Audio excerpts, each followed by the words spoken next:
Hi, Jerry Jenkins here, talking about all things writing. This time, why I agree with those who hold that conflict is the engine of fiction. Have you ever come to a place in your story where everything seems to grind to a halt and fall flat, leaving even you bored?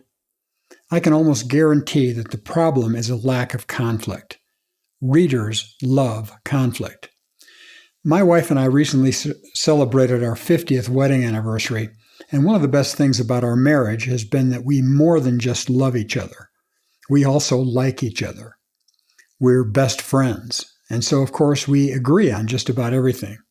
That's a real gift. Now, to hear about that, or perhaps notice the look on my face when I talk about the love of my life, you might be warmed, impressed, even moved. But what if I built a whole story, say a novel, around such a marriage? Frankly, I'd soon grow bored of writing it. We love our life, but except as perhaps a brief instructive example of how to live in harmony, as the old saying goes, it's nothing to write home about.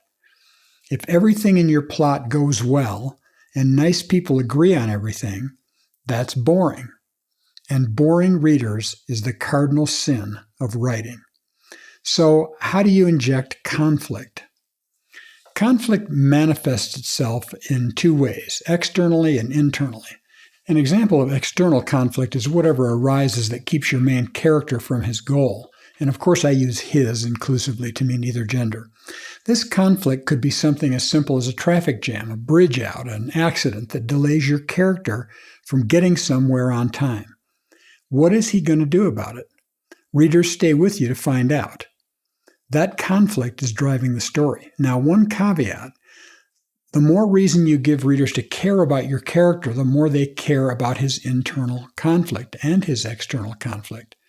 It's one thing for a harried man to be late getting to where he's going, but what if he's a husband, a father, has a very young child? Already the reader is even more empathetic. This man is someone we can identify with. But what if where he's going is important to one or both of those relationships? How dire can you make his situation? Is his wife waiting for him at the hospital where the baby's been taken to the ER? Now we're really ramping up the stakes. We all know examples of external conflict, what a character must overcome to achieve his goal. Harry Potter risks his life to keep Voldemort from acquiring the Sorcerer's Stone. In The Hunger Games, Katniss faces down the government to protect her family. She battles nature itself in the games, and she competes with fellow teen tributes for survival. In To Kill a Mockingbird, lawyer Atticus Finch conflicts with a racist culture by defending a black man falsely accused. In The Old Man and the Sea, Santiago faces not only the sea, but also a great marlin and the sharks that compete for it. He's already been at it for 84 days when he says, "Fish, I love you and respect you very much, but I will kill you dead before this day ends." But just as important as the external conflict is your character's internal conflict. In my first example, is that marriage in trouble because the main character has become somewhat of an absentee father, spending too much time at the office and, in his wife's opinion, not caring enough about the family? Now it's even more crucial for him to get to them ASAP. He doesn't want to further alienate her. He wants to make things right, prove his devotion. The internal conflict has now become as dire as the external. If he gets this wrong, he could lose everything.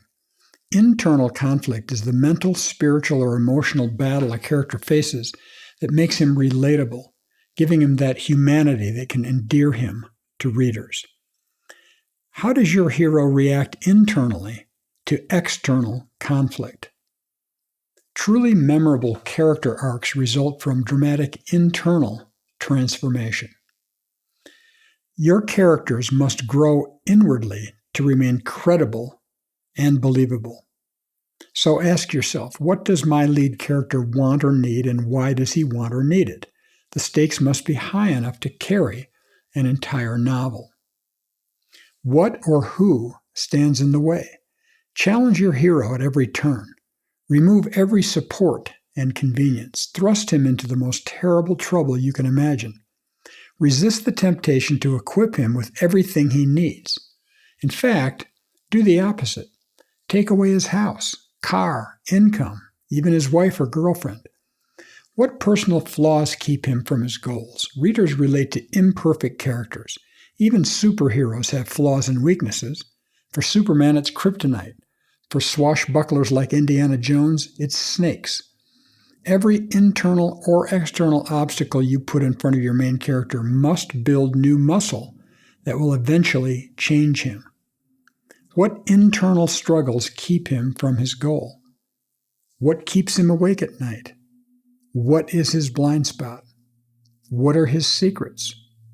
What embarrasses him? What drives him? The answers will determine his response when he comes face to face with a life or death situation. How will he become heroic and accomplish his goals? His change must result from some sort of action. Your character must do something. Get this right, and readers will remember your story forever. And one more thing. The number one mistake writers make is rendering their hero perfect. Who can identify with perfect? I sure can't. Heroic, yes. Honorable, sure. Bent toward doing the right thing, you bet. But perfect, no. In the end, your character must overcome his obstacles, rise to the occasion, and win against all odds. But he has to grow into that heroism from a stance of real humanity. Create a lead character your reader can identify with, and in the end, he'll see himself with the same potential. To help you do that, at the end of this video, I'll provide a link to a detailed character arc worksheet.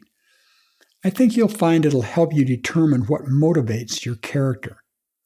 Now, if you're a pantser like me, someone who writes by the seat of your pants, writing as a process of discovery, you may not have the patience for this kind of worksheet, preferring instead to dive right into the writing. That's all right. Do what works best for you. Above all, never forget that conflict is the engine of fiction. Now, if you found this video helpful, like it, comment on it, share it, and subscribe to my page. All the best with your writing, and I'll see you next time.